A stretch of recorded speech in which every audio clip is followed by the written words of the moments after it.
The first time Emma Brenner rode into Dusty Creek, Texas, in the spring of 1882, she did so alone, on a horse that half the town swore no living person could ride, with a rifle across her lap and eyes that dared the entire population of 400 souls to say a single word about it.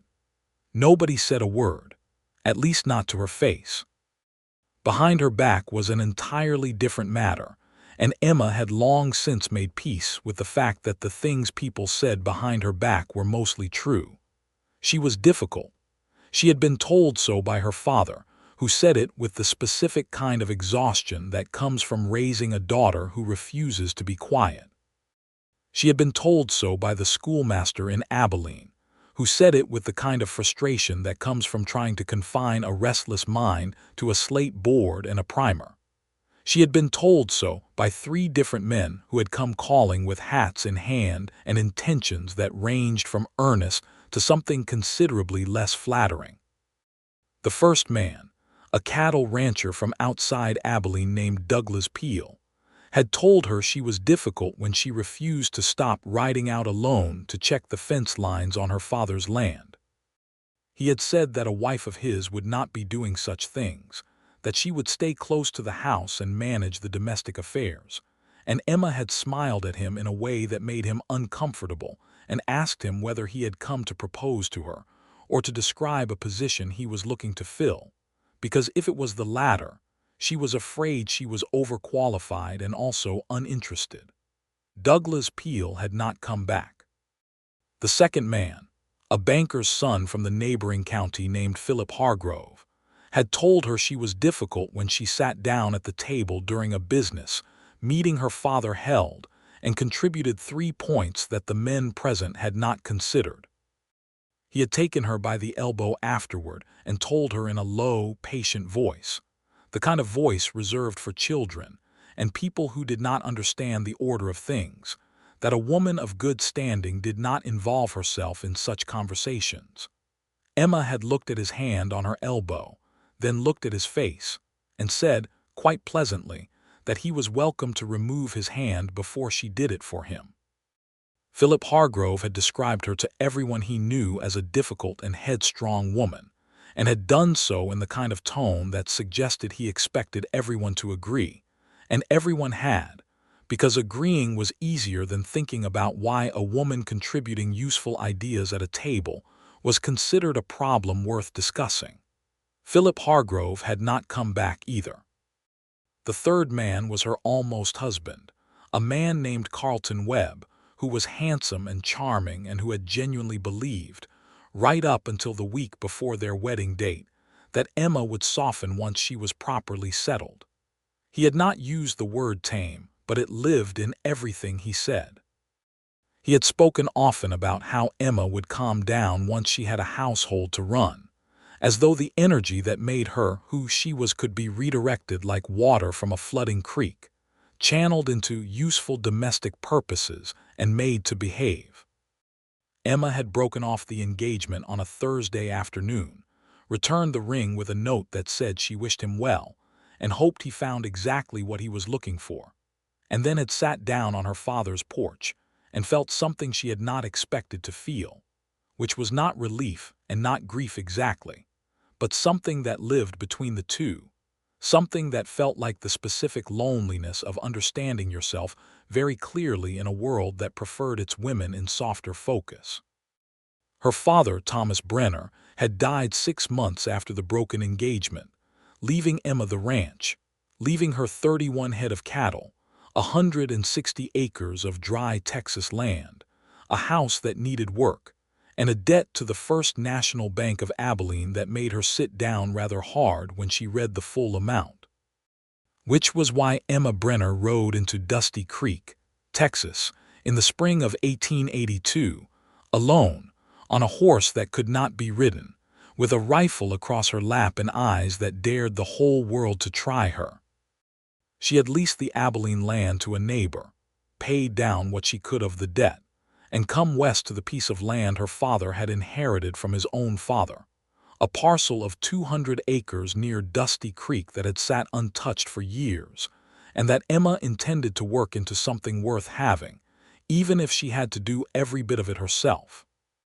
Dusty Creek was the kind of town that existed in that particular era of Texas, the way a lot of small western towns existed, which was to say it was precarious. It had a main street with a general store, a saloon called the Painted Horse, a small post office that also functioned as a telegraph station, a blacksmith operation run by a man named Horace Tully, a one-room schoolhouse that was closed more often than it was open due to the difficulty of keeping teachers in a town this remote, a church that held services every other Sunday, and a sheriff's office occupied by a man named Earl Gideon, who was capable enough but who had the kind of temperament that preferred things to stay quiet and therefore, sometimes, let things go that he should have addressed more firmly. The town had been there since 1871.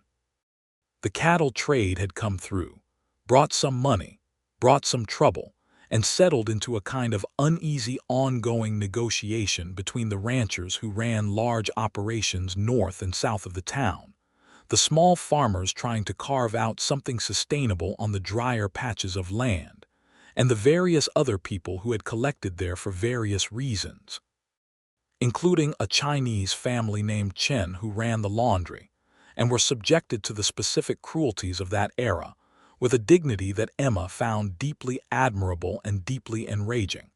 A family of Mexican descent named Reyes who had been in that part of Texas for 3 generations longer than most of the white settlers and who were treated as newcomers anyway, and the scattered remnants of a Comanche band who lived some miles north of town, and whose presence was discussed in the saloon with the kind of casual fear and casual contempt that Emma had no patience for. She had been 23 years old when she arrived. Her hair was dark, the particular dark of good soil after rain, and she wore it pinned up under a wide-brimmed hat that had been her father's. Her eyes were gray, the particular gray of a sky before weather, and she had her father's mouth, which was set and determined, and her mother's hands, which were capable and quick. Her mother had died when Emma was 11, and Emma had grown up in the absence of a woman who might have shown her how to be the kind of woman the world wanted her to be, which perhaps explained why she had turned out to be so thoroughly herself instead. She stopped in front of the general store, tied her horse, whose name was Cinder and who was 16 hands of black difficult horse that had thrown every other person who had tried to ride her, and went inside to introduce herself to Maggie Alderman, who ran the store with her husband Ben, and who was the kind of woman who knew everything about everyone and was completely honest about knowing it. Maggie Alderman was 53 years old, had red hair going to white, and assessed Emma Brenner in about 4 seconds with the kind of efficiency that comes from decades of watching people come through a door and needing to know immediately what sort they were. "You'll be the Brenner girl," Maggie said. "Thomas Brenner's daughter, from Abilene." "Emma Brenner," Emma said. "Yes." "Your grandfather's place is a mess," Maggie said. "Nobody's been out there in 2 years at least. The north fence is down in 3 places, I'm told. You going out there alone?" "I am," Emma said. "You'll need supplies then," Maggie said, and that was the entirety of Maggie Alderman's opinion on the matter, which was one of the things Emma would come to love about her. She bought what she needed, loaded it onto the pack horse she had been trailing, and was just tying the second rope when she heard raised voices from the direction of the blacksmith's shop.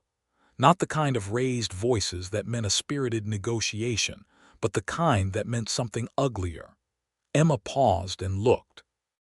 There were 3 men she did not know standing in front of the blacksmith's open doors, and they were speaking to a 4th man in the kind of voice that people use when they want everyone around them to understand they have power, and the person they are speaking to does not. The 4th man was the blacksmith himself, Horace Tully, a large man in his 40s, who was looking at these 3 men with the specific expression of someone trying to keep their temper under extremely controlled conditions. "You'll shoe them for half price or you won't shoe them at all, old man," said the man in the middle, who had the look of someone who had gotten his way through intimidation for so long he had forgotten there was any other method available. "Price is the price," Horace Tully said.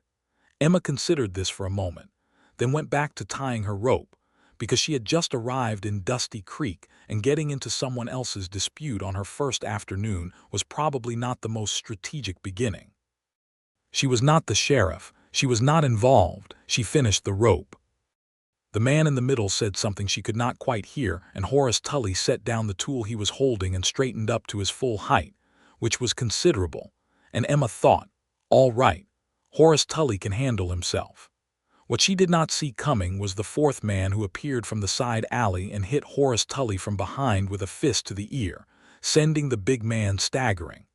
Emma was at the blacksmith shop in the time it took to make the decision to move, which was not very long. "That's enough," she said. The four men looked at her. The man in the middle smiled, which was the kind of smile that meant he was not taking her seriously. "Move along, miss," he said. "My name is Emma Brenner," Emma said. "My family has land north of this town, and I intend to be here for some time. So let me say this clearly and once. If you put another hand on this man, I'm going to the sheriff, and then I'm going to every rancher and farmer I can reach and telling them what kind of men you are. And in a town this size, that will matter considerably to your ability to conduct business. I'd encourage you to think about whether half price on a shoeing is worth it." The man in the middle looked at her for a long moment. He was calculating, she could see it, running the odds. She met his gaze and did not move.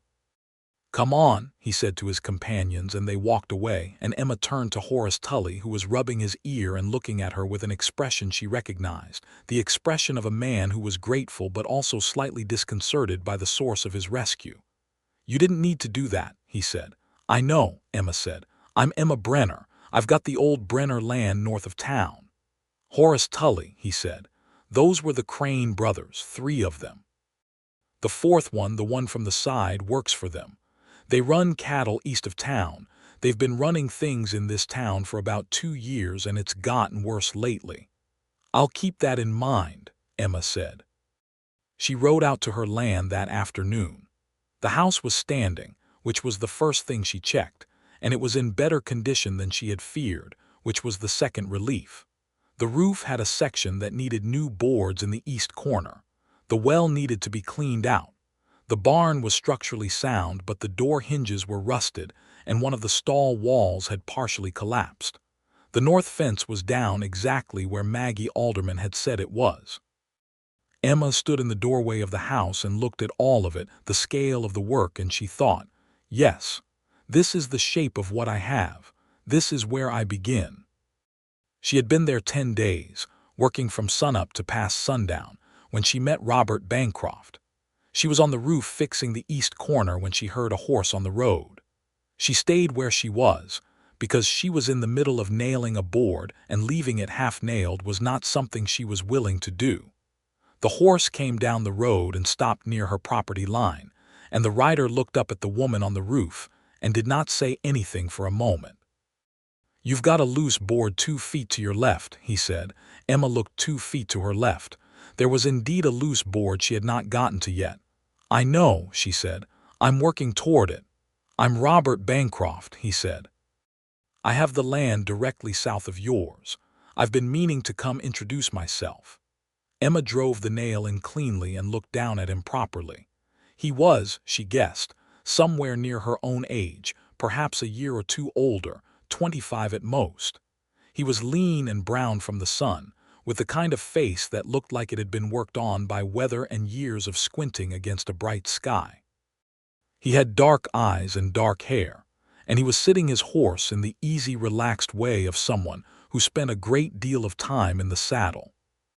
He was looking up at her without any of the particular expression men usually wore when they found her doing something they had decided in advance she should not be doing. "Emma Brenner," she said. "I'll be down in a few minutes. Take your time," he said. She finished the loose board and the one after it before she came down the ladder, and he had dismounted by then and was looking at the barn with his hands on his hips. "The hinge on that barn door is a bad one," he said when she reached him. "I know," she said again. "I haven't gotten to it yet. I've been prioritizing the roof and the well." "That makes sense," he said. "The well first always. How long have you been on your land?" She asked. 3 years, he said. Since '79, came down from Missouri. My father had some land there, but there were 4 of us boys and not enough land to divide, so I took my portion in cash and came west. Is your operation running well? She asked. Reasonably, he said. I run about 60 head. The grass has been good the last 2 years. If the spring water holds, I should be all right. Emma studied him. He was looking at the property with a kind of practical, interested assessment. The way someone looks at a problem they are trying to understand rather than a situation they are trying to judge. The Crane brothers came to introduce themselves this morning, she said, watching his face. Something in his expression shifted. What did they say? They said my north fence encroaches on grazing land they've been using, and that they'd appreciate my being reasonable about the arrangement. They've been using your land for 2 years because there was nobody here, Robert said. They'll keep pushing if you let them. I told them I'd be planting north of the fence line in the spring, and that I needed the grass preserved for that purpose, Emma said. I also told them that if any of their cattle were found on my land, I would hold them until they were claimed and charge a daily fee. Robert looked at her steadily. They didn't like that, he said. They didn't, Emma confirmed. You should know that Marcus Crane, the oldest one, has some kind of arrangement with Sheriff Gideon, Robert said. I don't know the exact nature of it, but Gideon tends to look the other way on certain things. Thank you for telling me that, Emma said. I'm not trying to frighten you off, he said. I just think it's better to know the landscape. I don't frighten easily, Emma said. He smiled at that, and it was an uncomplicated smile, the smile of someone who found something genuinely good in what she had said rather than challenging. I can see that, he said. I wanted to ask if you needed any help with the well. I've cleared 3 wells since I've been here and I've gotten reasonably quick at it. Emma looked at him. I was planning to do it myself, she said, but I won't pretend it goes faster with 2 people. I've got time tomorrow afternoon if that suits you, he said. It suits me, Emma said. He came the next afternoon, as he said he would, and they worked the well together for 3 hours without talking much. But the silence between them was the comfortable kind, the kind that settles between people who are both focused on the same task and don't feel the need to fill the air with words to prove they belong there. He knew what he was doing, which Emma respected above most other qualities. He did not try to take over the work or redirect it toward the method he would have used. When she did something a different way than he would have, he observed it and once asked why, and she explained, and he said, "That's better, actually," with no apparent discomfort at all. By the time the well was cleared and functional, and they had lowered a bucket and pulled up clean water, the sun was getting low, and the sky over the western flats was doing the thing it did in Texas in May, turning every color between gold and rose and purple in layers that had no equivalent anywhere Emma had been. "I'll stay and help you with the barn door hinge if you want," he said. "I've got the right size on my place. I noticed the hinge you have is too small." "I noticed that too," Emma said. "Yes, thank you." They fixed the hinge in the last of the light, and then he got on his horse and she walked him to the property line, and he stopped at the fence post and looked at her in the way that people look at someone they are trying to understand. "Are you settled?" he asked. "I mean, do you have everything you need?" "I'm not asking to be intrusive. I'm asking because if you need something from the general store and you're going in, I sometimes make a run and I can save you the ride." "I'm all right for now," Emma said. "But I'll remember that." He nodded and rode south along the fence line, and Emma stood and watched him go and felt something she had not felt in a long time, which was the specific quiet pleasure of a day well spent in good company. Over the weeks that followed, Robert Bancroft became a fixture at the edge of her days in the way that neighbors do when the land between them is the only separation and the work of both their lives runs on the same rhythms. He came by twice more to help with things she had not asked him for help with, which she would have objected to had he been the kind of man who came uninvited and then stood around expecting to be fed and thanked at length. But he was not that kind of man. He came, he worked. He did not comment on the way she chose to do things unless she asked, and he did not stay longer than the work required. He did not tell her she should do anything differently. He did not suggest that certain tasks were unsuitable for her. He did not look at her land with the particular expression of a man calculating what it would be worth if it were his. He did bring her a jar of honey one morning in June, set it on her porch rail while she was out checking the fence, and left a note that said simply, "From my neighbor's bees to yours. Good for the throat if the dust gets bad." Emma read that note twice and then put the honey on her kitchen shelf and looked at it for longer than she would have expected. In June, she had her first real trouble with the Crane brothers.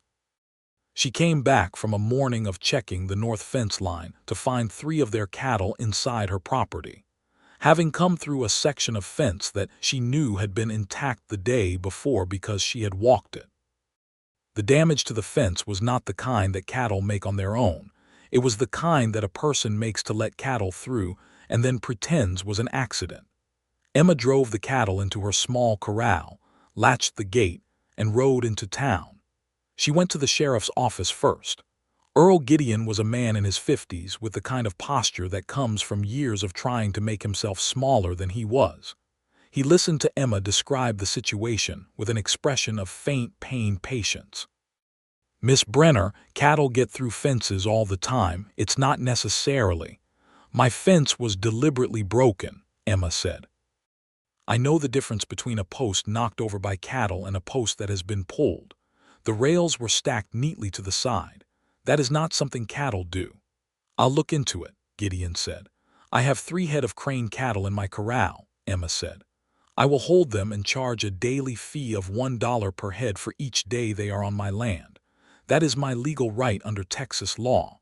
I would appreciate if you would inform the Crane brothers of that fact and of the fee that is accruing." Gideon looked at her with the expression of a man who was not accustomed to women in his office describing their legal rights. "Miss Brenner, $3 a day, Sheriff," Emma said.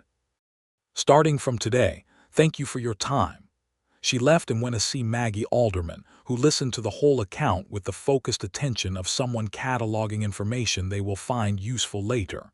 "You were smart to go to Gideon first," Maggie said. "Even if he does nothing, you've created a record of the complaint." "That was the intention," Emma said. "The Crane brothers have been running roughshod over smaller operations for 2 years," Maggie said. "A couple of homesteaders south of the creek gave up and left because of them. There's a woman in the East Quarter, Mrs. Ray's widow, been having trouble with them since her husband passed." "I'd like to meet her," Emma said. She met Maria Ray's the following Sunday, after the church service that Emma attended not out of strong religious conviction, but out of the practical understanding that in a small town, being seen in community spaces was useful. Maria Ray's was 42, quiet-spoken, with the dignified economy of movement that comes from running a farm alone for several years after loss. Her husband had died of fever 2 winters ago. She had a daughter, Lucia, who was 17, and a son, Pedro, who was 14. Emma sat with Maria Ray's on the church steps after the service and listened, and what she heard made her quieter and angrier than the fence problem had. The Crane brothers had been encroaching on the Rays' land for over a year. They had been making offers to buy that Maria had refused, and after each refusal the offers had gotten less polite and the other pressures had grown. Her water supply from the creek tributary had been interfered with twice in the spring. Someone had let her horses out at night, and 3 of them had not come back. Gideon had come and looked and done nothing. "I don't think he is a bad man exactly," Maria said. "I think he is afraid of them." "That's not better," Emma said. "No," Maria agreed. "It is not better." Emma thought about this all the way home. She thought about it while she made her supper, and while she sat on the porch in the late June evening with the sound of the grassland full of insects and the sky wide and patient above her. She was not naive enough to think she could single-handedly correct the injustice built into a system that treated Maria Ray's as less than a full person with full rights because of her name and her family's heritage. But she could make herself useful. She could be present. She could refuse to accept the Crane brothers' operations as normal and inevitable. Robert came by the next morning early, before the heat settled in, and found her repairing the fence section the cranes had broken.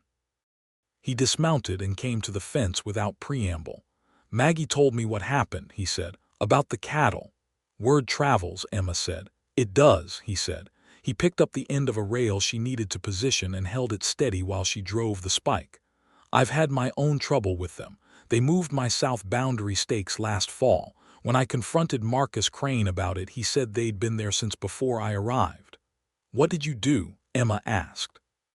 "I went to the county surveyor in Cooper's Bend and pulled my original deed, and had him come out and re-establish the line," Robert said.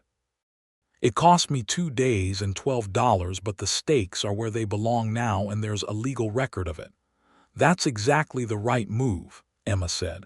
"I should have told you sooner about the stakes," he said. "Check your deed description carefully and compare it to your fence line." "I'll do that today," Emma said. He helped her finish the fence repair, and then they sat in the shade of the barn for a while with water and a quiet that had become comfortable between them, in the way of something that had grown naturally rather than been arranged. Emma had started to notice the specific texture of his presence, the way he occupied space without pushing into hers, the way he listened when she spoke as though he was genuinely interested in what she thought rather than waiting for a pause where he could say what he had already decided. "Can I ask you something?" he said. "You can ask," she said. "Did you come here because you had to or because you wanted to?" Emma considered the question. It was the kind of question that required honesty if it was going to be worth answering at all. "Both," she said. "There was debt on the Abilene land, and this land was unencumbered and more workable once developed. That was the necessity. But I also wanted it. I wanted to build something that was mine from nothing and have it stand." "I understand that," he said. "That's why I came west." "What did you leave behind in Missouri?" she asked.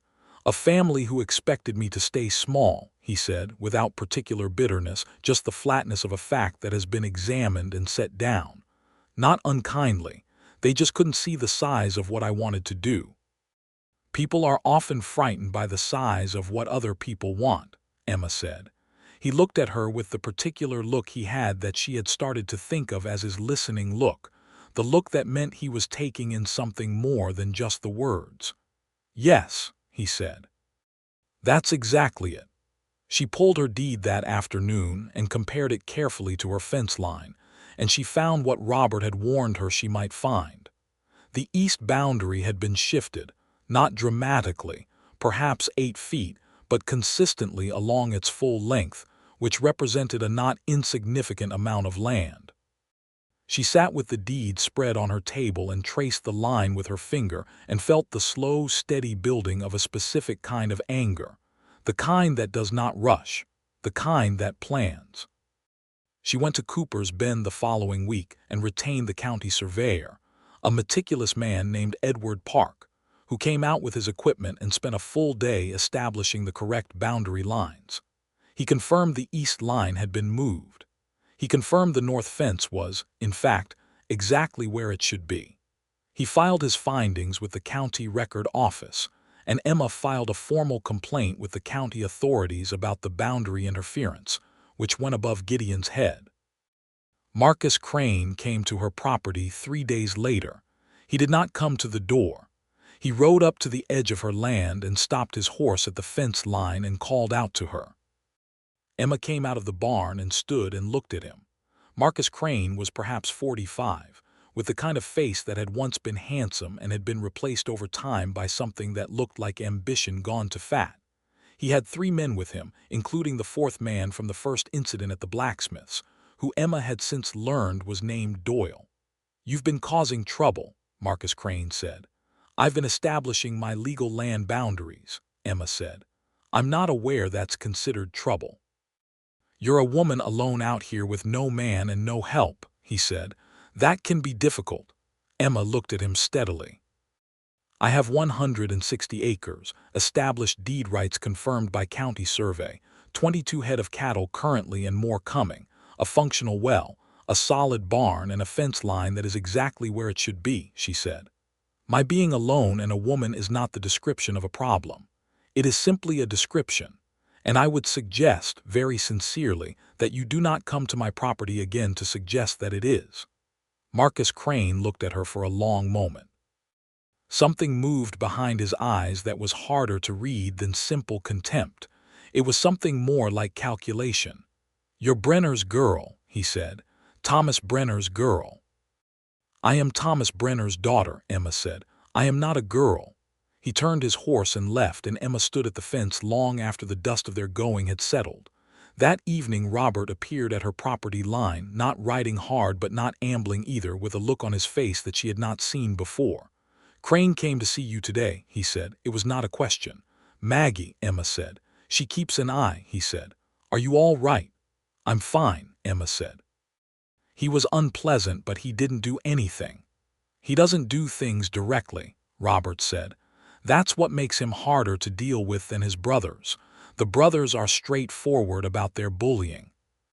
"Marcus thinks in longer terms." "Then I'll think in longer terms too," Emma said. Robert leaned on the fence post and looked at her in the way he had. The sun was setting behind him, and the light was in his dark eyes and on his face, and Emma thought, not for the first time, that he was a person she found genuinely beautiful, not just in the physical way, though it was that too, but in the way that a person can be beautiful when everything about how they carry themselves is consistent with who they actually are. "I want to say something," he said. "And I want to be clear about what I mean by it so you don't think I'm suggesting anything I'm not." "All right," Emma said. "If things get more difficult with the Cranes, I'd like to help.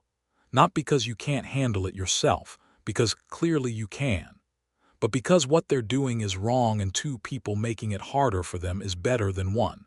And because," he paused, and something in his expression shifted to something more careful and genuine at once. "Because I have come to think of you as someone I want things to go well for, and I'm not certain what to do with that exactly, but I thought you should know it." Emma looked at him across the fence post. The light was in his eyes, and the grassland behind him was full of the sound of late summer, crickets and wind, and the low, distant sound of cattle settling for the night. "I appreciate you being direct," she said. "I'll tell you something back, which is that you are the only person I have met in the last 10 years who has never once suggested I should be different than I am, and that is a thing I notice, and I don't know what to do with it exactly either." They looked at each other, and the long summer light held them both, and there was something between them that did not need to be named, yet to be entirely real. July came in hot and dry, and the Crane brothers' operations continued.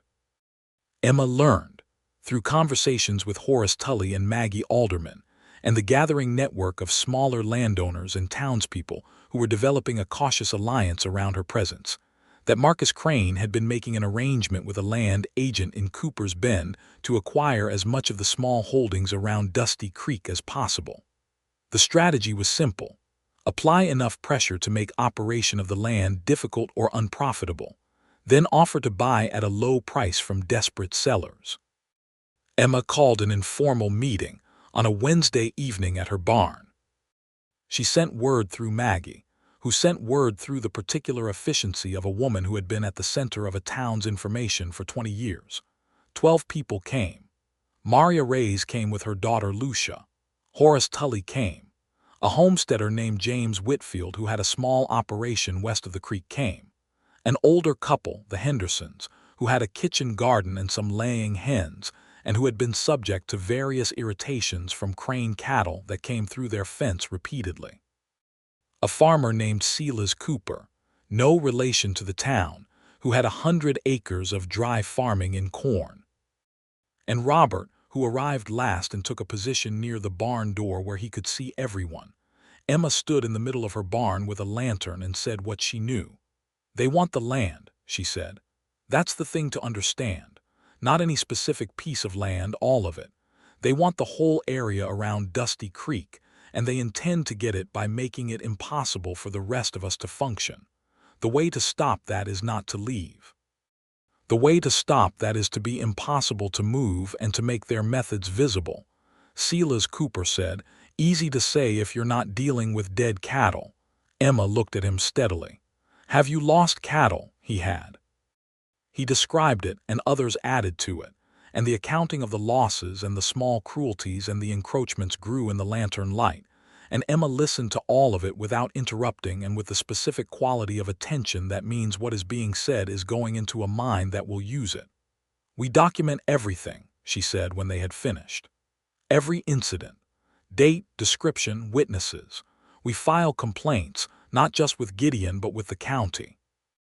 We make sure there is a paper record of every single thing they do. We find out what the arrangement between Crane and the county land agent looks like legally, and whether it constitutes anything that can be challenged." "Who's going to do that?" Whitfield asked. "I will," Emma said. "I have time and I know how to read legal documents and I know what I'm looking for. I'm not a lawyer, but I can find us one if it comes to that." Maria Reyes said quietly from her place near the barn wall, "Why are you doing this? They have not bothered you much yet." Emma looked at her. "They bothered you," she said, "and they will bother me more when they're done with the easier targets. But more than that, what they are doing is simply wrong, and I am not able to watch something wrong happen and do nothing about it." Maria Reyes looked at her for a long moment and then nodded once, and that nod meant more to Emma than most speeches she had ever heard. After the others left, Robert stayed. He helped her move the lanterns back to their hooks and stack the chairs she had borrowed from the church, and in the quiet of the work he said, "That was well done." "It was a beginning," Emma said. "It was more than that," he said. "Half of those people came tonight because they were afraid and didn't know what to do, and now they know what to do. That changes things." Emma looked at him. "You didn't say anything during the meeting." "You didn't need me to," he said. "You had it." "I might have needed someone to push back on some points," she said, "to test whether my thinking was sound." "Your thinking was sound," he said, "and you had Horace doing the pushing back. I was watching it. You needed him to be the skeptical voice in the room so that everyone else could see you answer the doubts. I didn't want to muddle that." Emma stopped and looked at him fully. "You were watching all of that," she said slowly. "I watch you," he said simply, and then the plainness of it seemed to catch him, and something in his face shifted to something less certain, more open. "I mean that I pay attention to how you work, how you think. I find it." He stopped. "What?" Emma said. "I find you remarkable," he said. "I have been trying to find a more measured way to say that because I don't want you to think I'm making assumptions about anything. But it is the honest thing." Emma felt something move in her chest, something warm and specific, and a little frightening in the way that good things can be frightening because they are good and therefore worth losing. She had been careful with herself for a long time. She had learned to be careful, out of the accumulated experience of men who looked at her and saw a project, a challenge, something to be made more manageable. Robert was not looking at her like that. Robert had never once looked at her like that. "Think," she said carefully, "that if you wanted to come to supper on Sunday, I would not object to that." He looked at her with the open, honest expression she had come to look for when she needed to know what he was actually thinking, and he smiled, and it was the best smile she had seen in years. "Sunday," he said. "Yes." Summer moved into the particular hard heat of August, and the work of the land was relentless and good, the kind of good that comes from physical effort directed at something real. Emma's cattle had grown to 28 head. Her corn planting, modest but careful, was coming in reasonably well given the dry conditions. She had hired Lucia Reyes to help 2 afternoons a week, which put money in the Reyes household and gave Emma the extra hands she needed on busy days, and which Lucia seemed to find acceptable, since she had her mother's dignity and competence, and only slightly less of her mother's quiet. Sunday supper with Robert became a standing occasion, and then sometimes it was supper on his property, because he was a better cook than Emma had expected and made a rabbit stew that she told him honestly was the best thing she had eaten since her father's table. He had a different quality about him in his own house, not different in the ways that matter but relaxed in a particular way at home in himself, and Emma found it deeply appealing. They talked about everything. They talked about the land, about cattle breeding and grass management, and the dry farming techniques that were gaining ground in the region. They talked about what they had read, and she was pleased to find he was a reader, with a small shelf of books that included a history of Texas that she borrowed and returned with opinions. They talked about their families, their fathers who had been good men in imperfect ways, their mothers, hers gone young and his still living in Missouri and writing letters full of cautious maternal worry. He told her about his brothers. He told her about the day he had decided to come west, standing in a field in Missouri that was half his father's and half something smaller and harder to name, knowing he wanted more space than his family's expectations could give him. She told him about Carlton Webb. She told it flatly, without particular emotion, just the facts of what had happened, but he listened to it with the careful attention he gave to things that mattered, and at the end he said, very quietly, "He was wrong about you." "I know that," Emma said. "I mean he was looking at something wonderful and seeing a problem," Robert said. "I don't understand it. I look at you and I see," he stopped again, in the way he sometimes did when he was choosing words rather than just saying them, and Emma had come to love that pause, that small discipline of him. "What do you see?" she asked, and she was not being coy or testing him. She was genuinely asking, and he knew it. "I see a person who knows exactly who she is," he said, "and I see someone who has never been known by anyone in the right way, and I think that is a great waste, and I would very much like to correct it if you would let me." Emma looked at him across the table in his kitchen, with the lamp between them and the night sounds of the Texas plain coming through the open window, and she felt the thing she had been feeling for weeks now rise up in her chest and present itself honestly. "Robert," she said. "Yes," he said. "I am not easy," she said. "I want you to know that, not as a warning, as a fact. I am opinionated and I am independent, and I do not intend to stop being either of those things, and any man who expects that to change with time is going to be disappointed." "I know that," he said. "It's not why I like you. It's part of why I like you. I have been called difficult by every man who has wanted something from me," she said. "Difficult because I thought, difficult because I acted on my own judgment, difficult because I would not make myself smaller to make them more comfortable." "You are not difficult," he said. "You are exactly the right size, and every man who told you otherwise was just too small to see it." Emma laughed, and it was the laugh she had when something surprised her genuinely, the laugh she rarely gave, and he watched it with an expression of such transparent delight that she felt herself move toward him across the table in a way that was not quite physical but was entirely real. "I would like you to court me properly," she said, "which I realize is an unusual thing for a woman to say, but you have established between us that plain speech is welcome, so—" "It is very welcome," he said. "And yes, I would like that very much." The September trouble came from the direction they had not been watching closely enough. It turned out that Marcus Crane had not been pursuing the county land agent arrangement, only through the commercial channel.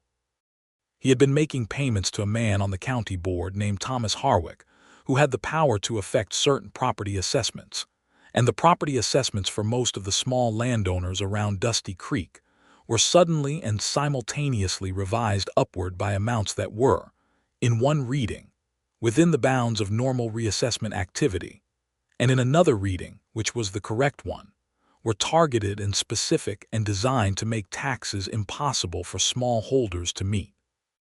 Emma found this out through a combination of reading the public records and through a conversation with Edward Park, the county surveyor, who was an honest man and who knew what he had seen and was willing, carefully, to share his observations about the pattern.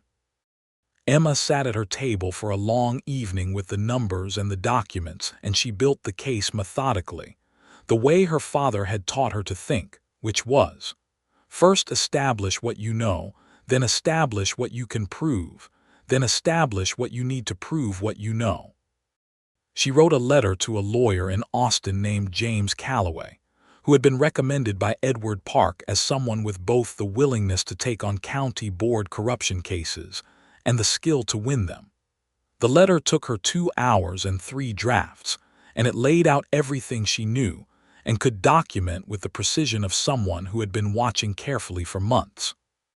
She also, on the same evening, wrote a letter to the Texas Gazette, a paper that reached a substantial readership across the state, describing the situation in Dusty Creek in terms that were careful and factual and devastating. She told Robert about both letters the following morning when he came by to help her move some lumber for a new stall she was building.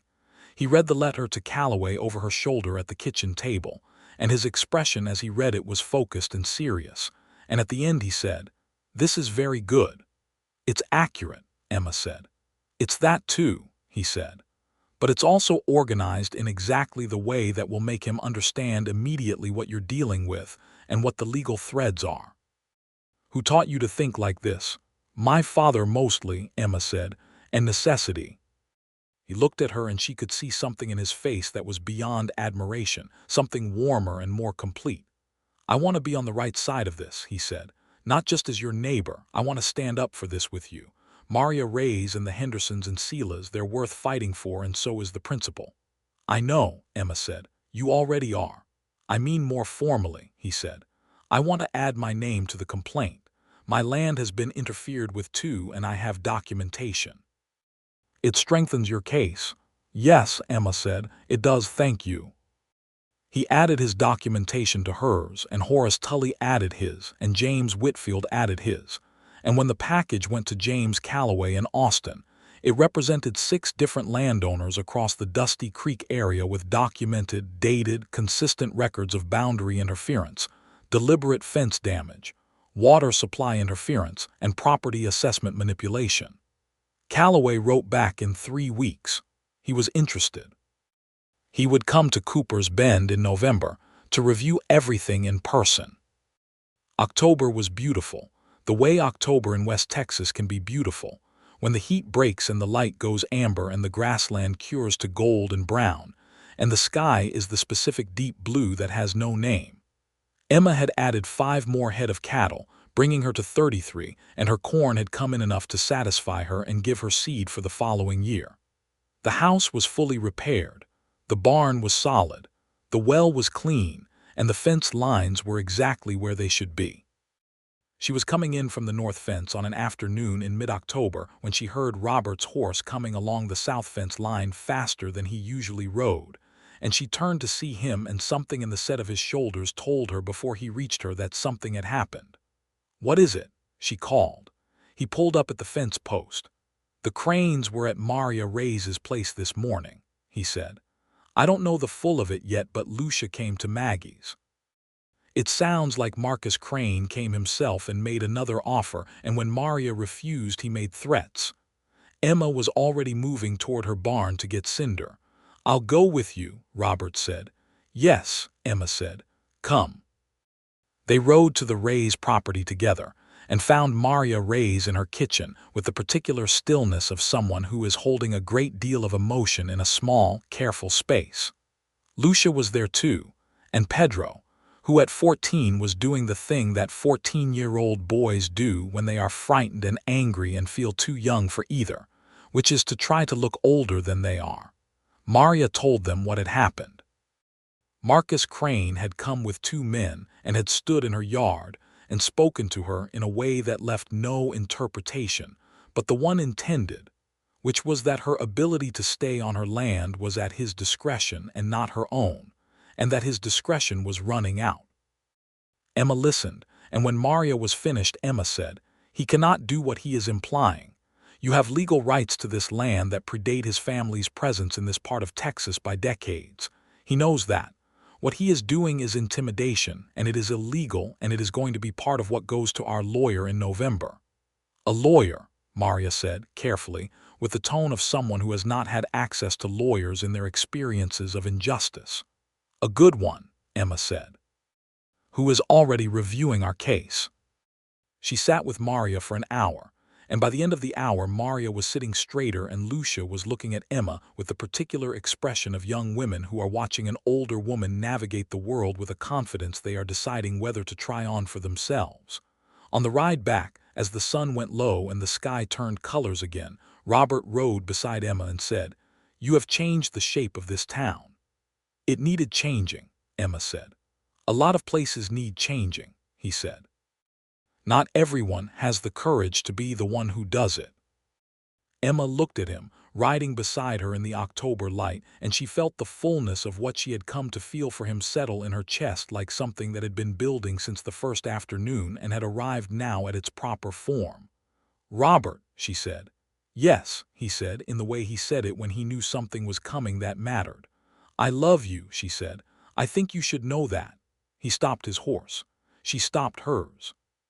He looked at her in the amber October light, and his expression was the most open she had ever seen it, opened all the way down to something that was pure and uncalculated and real. "Emma," he said. "I know it's forward," she said. "But we have established that plain speech is welcome, and I believe in not leaving true things unsaid when there are enough days ahead to do something with them." He moved his horse next to hers and he reached out and took her hand, and his hand around hers was warm and steady and absolutely certain. "I love you," he said. "I have loved you since somewhere around the time you told me you knew about the loose board, maybe before that. I have loved you, and I have tried to be patient about it because I didn't want to be another man telling you how to feel about yourself." Emma looked at his hand around hers. She turned her hand and held his properly. "You have never told me how to feel about myself," she said. "Not once." "I wouldn't dare," he said. "You know yourself better than anyone I've ever met." "So do you," she said. "That's the thing. You know exactly who you are, and you don't need me to be anything other than what I am in order to feel certain about yourself. Do you know how rare that is? I have been told I am a straightforward person," he said. "I'm not certain it's a compliment in all quarters." "In mine it is," she said. They rode home in the late October light, holding the knowledge of what had been said between them like something newly lit. Careful with it, not because it was fragile, but because it was theirs. November brought James Calloway to Cooper's Bend, a thin, energetic man in his 40s who smelled of train smoke and who read every document Emma and Robert and the others had assembled with the focused speed of a man who had been in this business long enough to know exactly what he was looking at. He sat across the table from Emma in the Cooper's Bend courthouse meeting room, and when he finished reading, he folded his hands and looked at her. "This is a good case," he said. "The assessment manipulation is the strongest thread. The board member connection to Crane is provable with the documents you have here, and I can subpoena the rest. The boundary interference compounds it. I can go to court with this." "How long?" Emma asked. "It will move through the county court first," he said. 3 to 4 months probably. If Crane challenges, potentially longer. But the documentation you've built here is genuinely impressive. How many of you are willing to testify?" Every one of them was. Calloway filed the complaint in December, and it rippled through Dusty Creek and Cooper's Bend and out along the telegraph wires like a stone through still water. The county board issued a public statement about ongoing review of assessment procedures, which was the kind of language that means very little but signals that the people involved know they have been caught. Thomas Harwick resigned from the board in January quietly, which was not quiet at all. Marcus Crane came to Emma's property line one more time in December on a cold, gray afternoon. He came alone this time, which was either a show of contempt or of something more like respect, and he sat his horse at her fence line and looked at her across the distance. Emma stood at her porch steps and looked back. "You've made things complicated," he said. "You made things complicated," Emma said. "I've just made them visible." He sat for another moment, and she could see him deciding something, revising something in his calculation of her that he had gotten wrong at the start.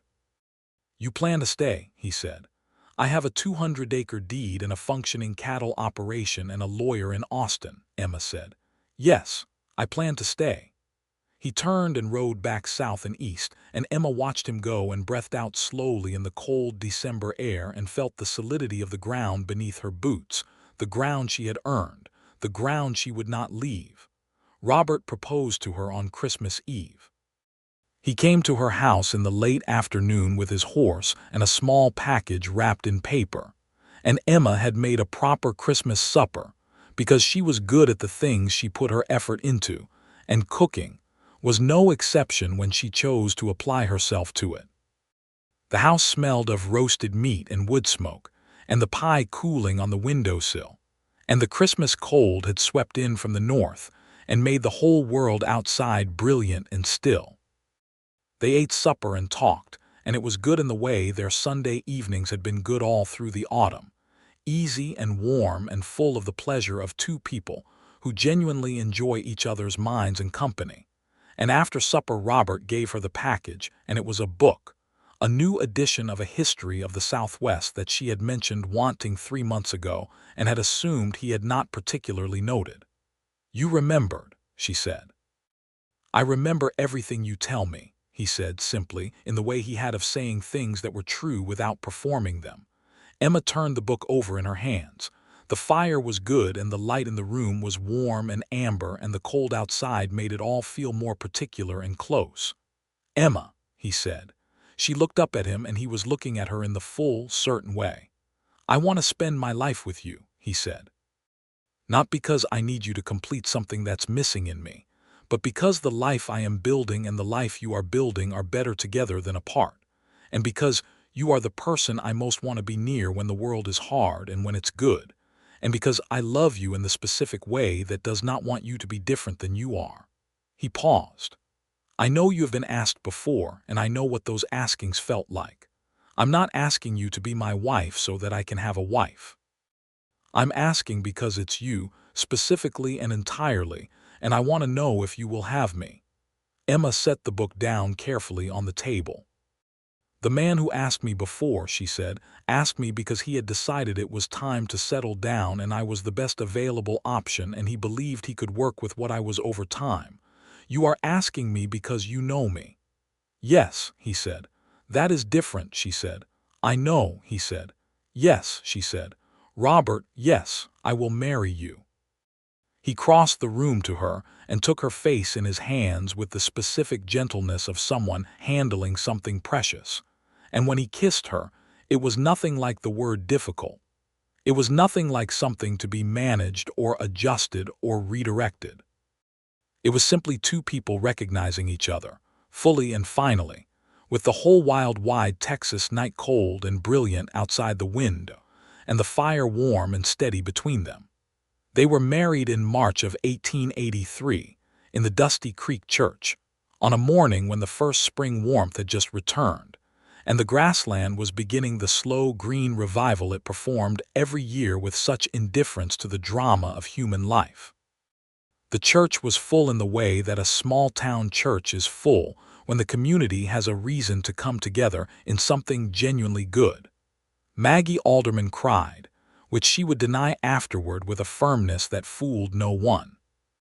Maria Reyes sat in the second row with Lucia and Pedro, and the look on Maria's face was the look of someone who has had enough hardship to know what genuine happiness looks like when it shows up in someone else's life, and to be grateful for it rather than envious. Horace Tully stood in the back because the church was too small for his full height to be comfortable in a pew. Robert's mother had come from Missouri for the wedding, a small bird-sharp woman named Charlotte who had taken one look at Emma on the morning of their introduction and said, "Well, he did all right," which was apparently the highest Charlotte Bancroft was prepared to go, and which Robert assured Emma later was in fact an extraordinary review. James Calloway sent a letter that arrived the day before the wedding, reporting that the county court had found in favor of the complaint, that Thomas Harwick was under formal investigation, that the property assessments had been returned to their proper levels, and that Marcus Crane was subject to a civil judgment that would take a substantial portion of his eastern holdings in restitution for damages to the 7 complaining parties. Emma read the letter at her kitchen table in the morning before the wedding and sat with it for a quiet moment. Marcus Crane had left Dusty Creek by April. His brothers stayed on, reduced and smaller, and gave no more trouble. The Crane brothers who remained were not good men, but they were no longer powerful ones in the particular way that had made them dangerous, and the absence of Marcus's organizing intelligence took the edge off what remained. Emma Brenner became Emma Bancroft on that March morning, standing in front of the whole of Dusty Creek with her father's hat hanging on the church wall behind her, because she had decided to leave it there, as a way of marking the threshold between what had been and what was beginning. And Robert stood beside her and said his vows with the directness she had always known was in him, looking at her and meaning every word with the simple totality of a person who does not say things they do not mean. The spring of 1883 was good. The combined operation of the Bancroft land, north and south, was nearly 400 acres and had a working logic to it that neither piece had fully had alone. They ran the cattle together, which doubled the herd and halved the work per head, and the economics of it were immediately better than either of them had separately, which was satisfying in the practical way that good decisions are satisfying. Emma kept her own accounting books, which Robert did not question, and they went over the books together on Sunday evenings the way they had once had supper together, sitting at the table with the lamp, and talking through decisions and disagreements with the specific quality of two people who trust each other's intelligence enough to argue in good faith and change their minds when the argument warrants it. They disagreed sometimes. About water management twice, until Robert conceded the second time that Emma's approach was better, and she conceded the first time that his was.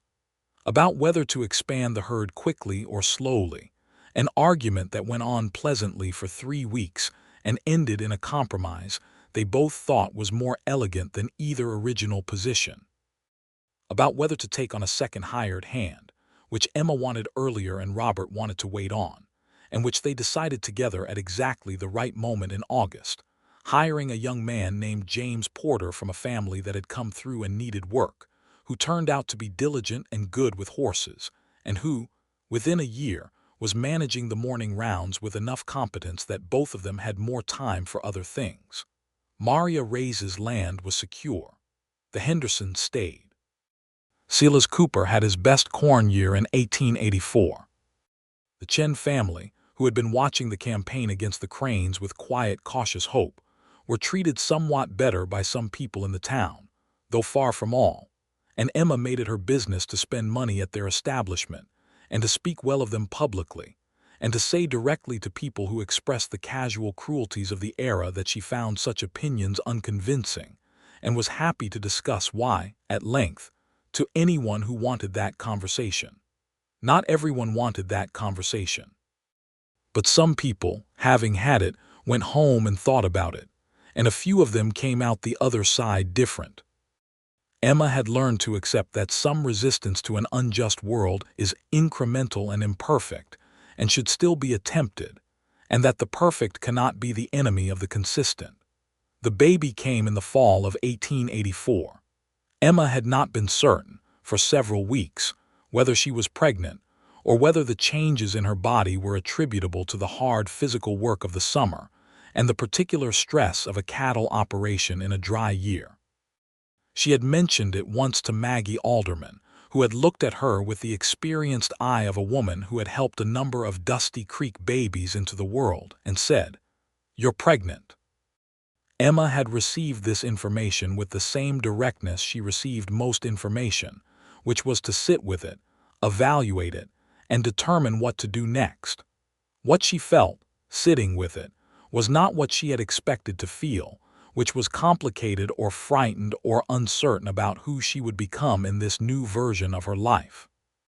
What she felt was a deep, quiet happiness that moved through her like the specific warmth of the honey Robert had left on her porch rail 2 years ago, the honey that was still in her mind as one of the first moments she had thought, "This man is something different." She told Robert that evening, sitting on the porch in the September dark with the first cool of autumn beginning to come in from the north. He went very still in the way he went still when something mattered more than usual. "Emma," he said. "Yes," she said. "I am about 4 months, I think. Maggie agrees." He reached out and took her hand, the same hand he had taken at the fence line in October the year before, and his grip was the same, warm and steady and entirely certain. "Are you well?" he said. "How do you feel?" "I feel well," she said. "I am tired some afternoons, but mostly I feel well. The work is not a problem yet, and I don't intend to stop working until it is." "I know," he said. "I wouldn't ask you to." "Good," she said. He raised her hand and pressed his mouth to her knuckles, and when he looked at her, his eyes in the dark were bright with something uncomplicated and clean. "I'm going to be a father," he said with the particular wonder of a man encountering something enormous for the first time. "You are," Emma said. "I don't know what kind of father I'll be," he said honestly.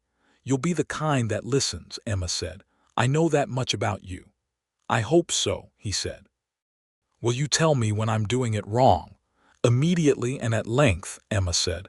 "That's a guarantee." He laughed and she laughed, and the Texas night spread its enormous dark above them, full of stars, and the grassland rustled in the cool air, and the cattle were still on the land, and the fence lines were where they should be, and the house behind them was solid and warm and theirs.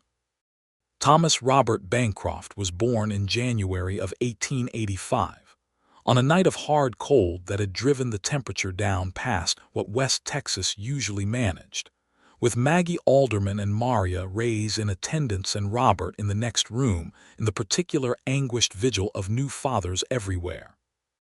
The labor was long and Emma was not easy about it, which surprised no one who knew her, including Emma herself, who had decided in advance that she would get through it by force of will, and then discovered that labor has very specific opinions about force of will, which it ignores completely.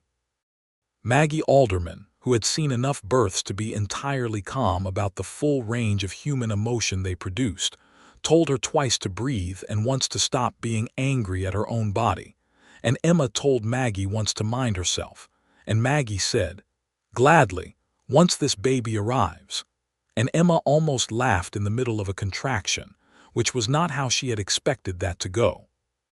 Thomas arrived just before midnight loudly, with his father's dark eyes open to the lamplight before any of them expected him to be aware of anything, and Emma held him and felt the specific enormous weight of him, not his physical weight which was 7 pounds and reasonable, but the weight of what he was, this new person, complete and specific and entirely himself already.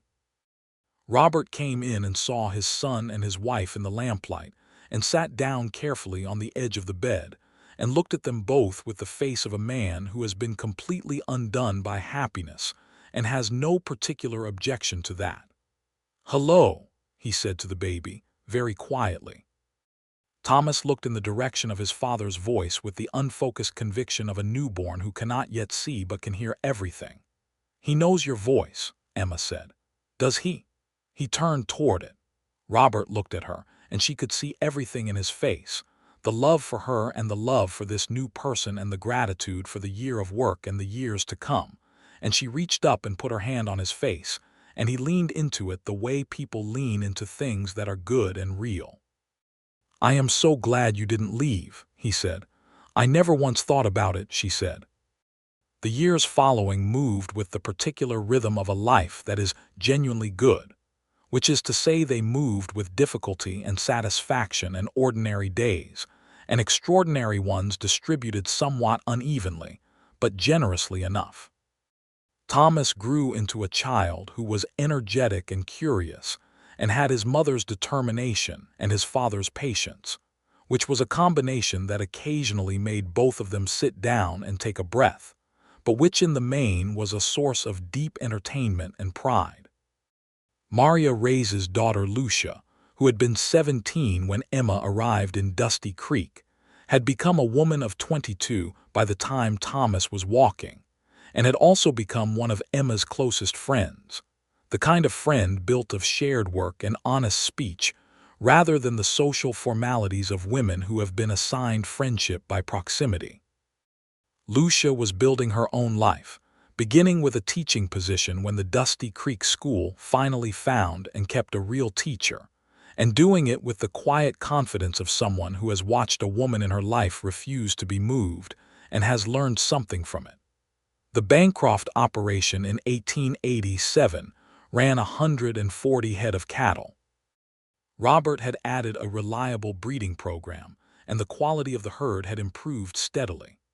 Emma had added a kitchen garden that had expanded well past kitchen-only purposes into a small commercial venture selling produce to Maggie's store, and directly to the restaurant that had opened in Dusty Creek in 1886, run by a woman named Dolores Avila, who made food worth riding to town for.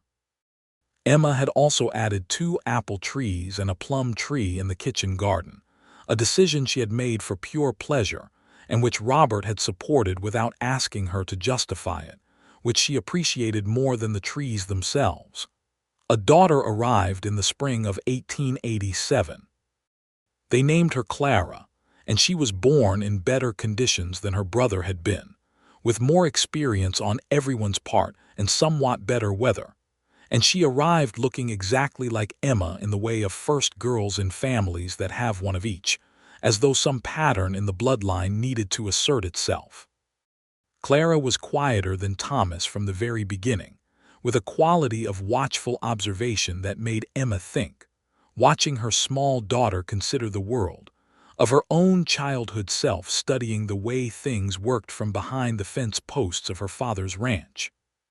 "She's like you," Robert said one evening, watching Clara sit in the yard and systematically examine a series of small rocks she had collected with the focused attention of someone conducting a project of great personal importance.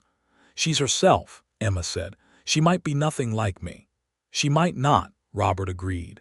"But that expression is yours, that specific expression when she's thinking." Emma watched her daughter. The sun was going down and the light was the evening light that had no equivalent, and Thomas was somewhere in the barn being supervised in feeding the horses by James Porter, who had become in 4 years something like an older brother to the Bancroft children, and the whole of the land around the house was good and settled in theirs. "Robert," Emma said. "Yes," he said in the voice that still meant "I'm here, I'm listening." "Are you happy?" she asked. He looked at her with the open expression she had loved since the October they had held hands at the fence line, and it had not changed, not in the years and the children and the cattle and the arguments and the Tuesday mornings and the hard winters and the beautiful Octobers. "Yes," he said, "completely." "Good," she said. "So am I."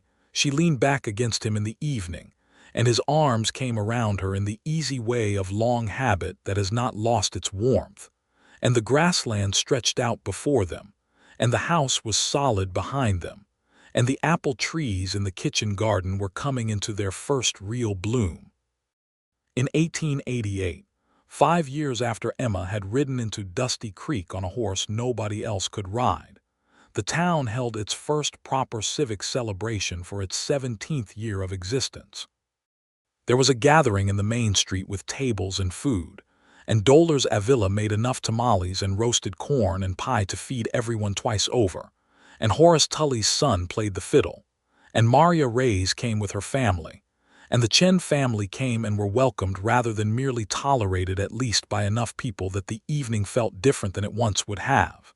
And the Hendersons came, and Silas Cooper came, and James Whitfield came, and all the people who had been in that barn in the summer of 1882 when Emma Brenner had stood with a lantern and said, "Document everything, do not leave, this land is yours."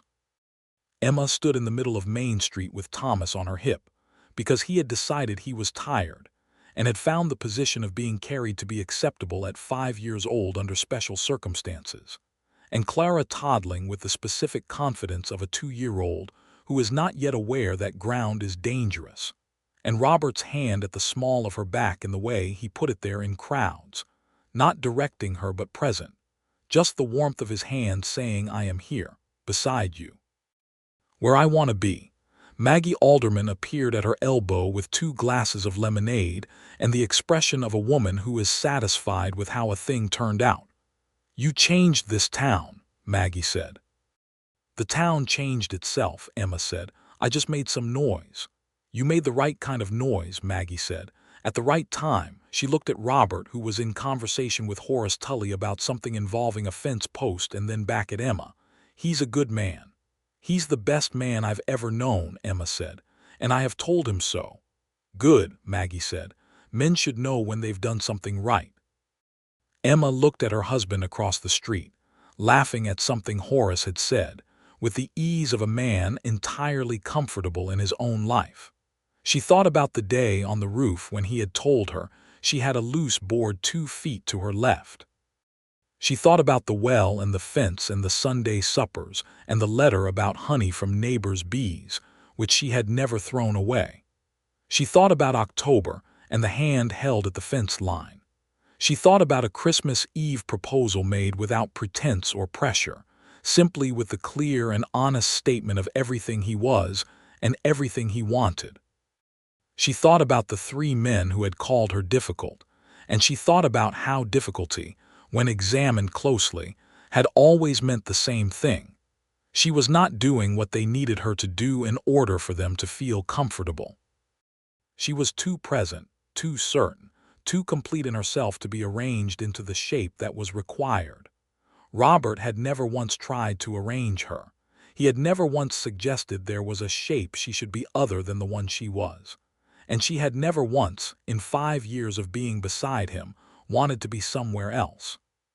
She crossed the street to him, and he looked up when he heard her coming, and he smiled, and it was exactly the same smile it had always been, entirely his, entirely for her, entirely uncomplicated by anything except the truth of it. "There you are," he said. "Here I am," she said.